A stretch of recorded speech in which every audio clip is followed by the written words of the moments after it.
Freddie Mercury and Elton John had a very close friendship, and the Rocketman singer was one of a few who saw the late star in his final days battling AIDS.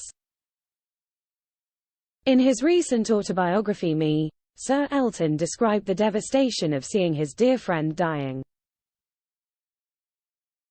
He spoke of visiting the Queen singer a lot during this period in 1991, but couldn't stay much longer than an hour as it was too upsetting.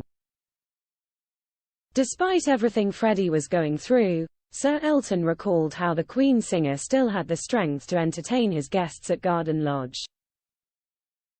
He recalled him being too frail to leave his bed, losing his eyesight, and how his body was covered in Kaposi's sarcoma lesions.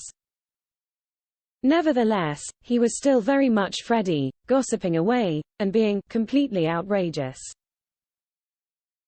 Sir Elton remembered Freddie saying things like, "Have you heard Mrs. Bowie's new record, dear? What does she think she's doing?" The Rocketman legend couldn't work out if the Queen singer knew he was so close to death or was just tenaciously getting on with what life he had left of his 45 years.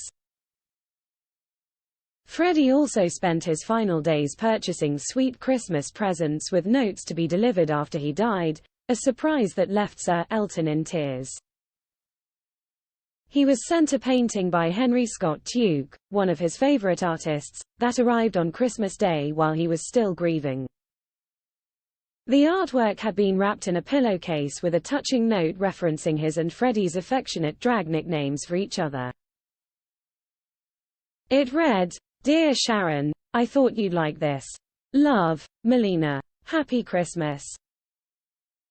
Sir Elton recalled, "I was overcome, 44 years old at the time, crying like a child.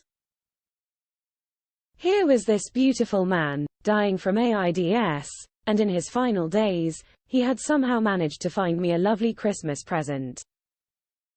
As sad as that moment was, it's often the one I think about when I remember Freddie, because it captures the character of the man. In death, he reminded me of what made him so special in life.